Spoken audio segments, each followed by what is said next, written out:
Wala nang maraming paligoy-ligoy pa, diretso sa punto na. Maiksi lang ang komentaryo, pero diretso sa punto. Maraming kuro-kuro, may tiwali, may totoo. Dito, sa puntong diretso tayo. Punto diretso. O mga kabunyog, napansin nyo ba nitong nakaraang mga araw, parang medyo humupay yata ang online selling ni ni Alan Peter Cayetano. Ako napansin ko lang, walang live online selling ilang araw na. Nasanay kasi tayo na halos araw-araw may online selling si Alan Peter eh. Ngayon wala Hindi natin nakita ngayon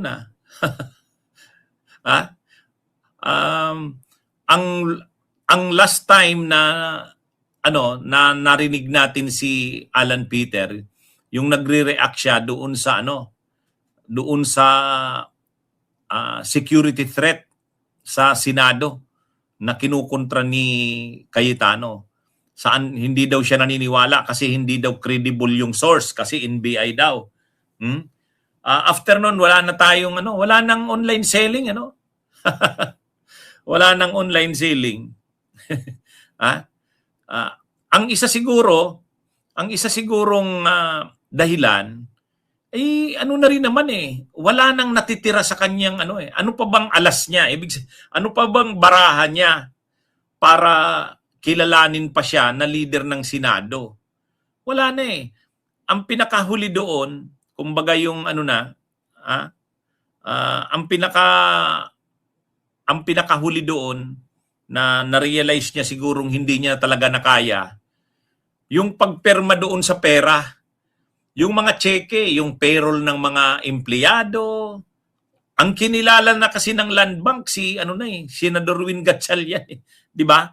Kinumpirma ngayong umaga ni Senate President Pro Tempore Sherwin Gatchalian na na-transfer na ng Land Bank sa kanya ang signatures na isang patunay rin ng kanyang operational control sa Senado. Ayon sa Senador, sa kabila ng issue sa liderato, nais niyang tiyakin na patuloy at hindi madedelay ang sweldo ng mga empleyado. Kaugnay nito, nakatakda niyang pirmahan ang mga cheque para sa efficiency incentive na ilalabas ngayong linggo, benefits ng mga empleyado at iba pang finances ng opisina ng mga senador.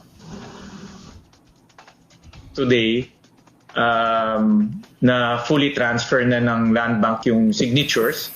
So I'll be signing the signatures saka yung ADA, yung automatic debit arrangement. Parang pinapadebit yung account natin for various expenses. So today I'll be signing checks and the ADA specifically for the incentives ng mga empleyado, yung efficiency incentive na i-release na natin within the week. Yung Agerte, which is a benefit na i-release natin this week. And yung MOE ng senators' offices para maka-operate na sila. Samantala, iginiit ni Senator Gatchalian na iisa lamang ang Senado, which is ang Senate of the Philippines. Kasunod ito ng pahayag ni Senator Alan Peter Cayetano na dalawa ang Senado sa kasalukuyan. Binigyang diin muli ni Senator Gatchalian na legal at valid ang proceedings noong June 3 na naghalal sa kanyang bilang Senate President Pro Tempore at Acting Senate President. Pinangahawakan din niya ang pagkilala o recognition sa kanya ng ibang sangay ng gobyerno tulad ng House of Representatives at Executive Department. Gayunpaman, nananatiling bukas aniya ang kanyang opisina sa pakikipag-usap sa lahat ng senador, kabilang ang New Minority Bloc o ang grupo ni Senator Cayetano. Aga, dinagdag kanina o ipinaliwanag ni Senator Gatchalian na inform o alam na ng mga empleyado ng Senado na nasa kanila na yung leadership ng Senado at wala na kay Senator Alan Peter Cayetano. Bukod dito, aga inaabangan o inaasahan na ma-turnover na yung lahat ng mga dokumentong kailangan para makapag-transition na rin sila sa kanilang trabaho dito sa Senado.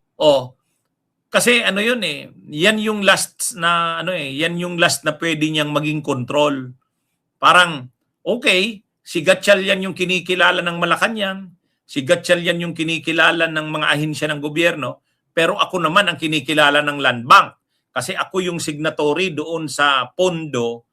Yung pondo kasi ng Senado nakadeposito sa Land Bank.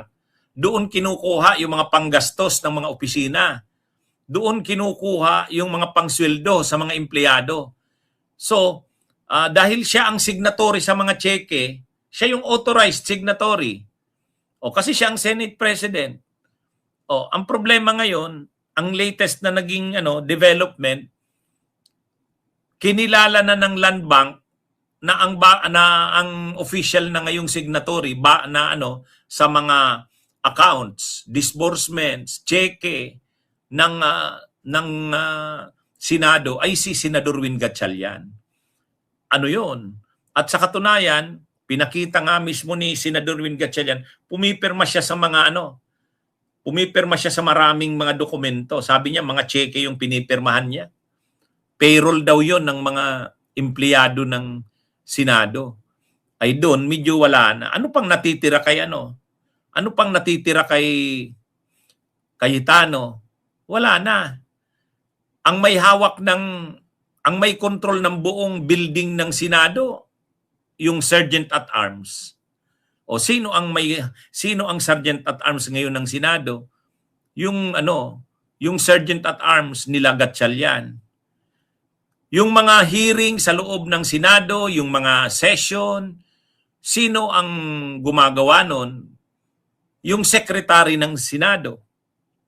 Sino ngayon ang nire-recognize na Secretary ng Senado? Si Attorney Bantog. Si Attorney Bantog. Hindi naman si Attorney Montales. Yung Attorney Montales, yan yung binitbit niyang abogado na administrator yata yun ng Taguig. Binitbit niya. Kasi siyempre, loyal sa kanya yon. Pero ngayon, wala na yon. Hindi na kahit nung isang araw, nagpatawag ng meeting ang Malacanang. Kasi sa kayong House of Representatives. Kasi pinag-uusapan na yung preparation na para sa SONA. Kasi malapit na yan, July. Yung State of the Nation Address, taon-taon yan. Ngayon, siyempre nag-meeting, interagency. Sino ang kinilalang representative ng Senado? Yung Secretary ng Senate. Yung Secretary ni Gatchalian. So wala na talaga, mga kabunyog. Wala na. Kaya actually mula nung ang naalala ko at ang nakita ko, mula nang sinabi ni Win Gatchalian na siya na ang signatory sa Land Bank account ng Senado, nanahimik na si Cayetano. Nanahimik na, ano yun? Nasanay kasi tayo na masyadong maingay si Cayetano. Araw-araw may online selling. Minsan nga sa isang araw, 2-3 beses. May online selling sa umaga, may online selling sa hapon. Pero ngayon biglang nawala, Hindi, napapansin ko lang. Kayo, napansin nyo ba yan? Yun naninibago tayo sa siguro, na yan, napagtanto niya na siguro natalo siya. Sana naman, finally, ma-realize niya na wala na. Kasi, unang-una, ito ang magiging problema kasi nila sa grupo nila yung grupo niya. Ilan silang senador? Si Aimee, si Marcoleta, si Robin Padilla. Yung bawat opisina ng senador, mangangailangan niya ng pondo. Yung panggastos nila sa opisina, pambili ng mga office supplies, pambili ng kanilang mga gamit sa opisina, kakailanganin nila yan. Pangalawa, yung budget sa operations mismo ng mga opisina, kakailanganin nila yan. Sino ang may control niyan ngayon? Ang may control niyan ngayon, si Gatchalian. Kasi siya yung nire-recognize ng Land Bank na signatory sa mga accounts. At so ibig sabihin, anong gagawin nila? Papalag sila kay Gatchalian. Papalag sila kay Gatchalian. Yun, kontrolado ni Gatchalian ang Senado ngayon. Siya na ang may control. Kung ang signatory pa sana ng Land Bank na kinikilala ay si Cayetano, pwede talaga siyang magmayabang. Pwede siyang magmayabang. Ay ngayon wala na nga kasi nag-announce na si Gatchalian na tinanggap na ng Land Bank yung kanyang perma. Ito na yung ino-honor, ito na yung kinikilala ng Land Bank na perma. Kaya tapos na. Wala na.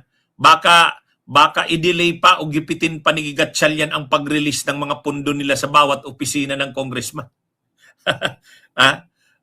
Halimbawa, nadidelay ang release ng pondo ng opisina ni Aimee. Nadidelay ang release ng pondo sa opisina ni Loren. Anong magagawa nila dyan? Wala na. Kaya sa tingin ko, tama siguro si Rodel Daba. Baka napagtanto niya na rin. Wala na.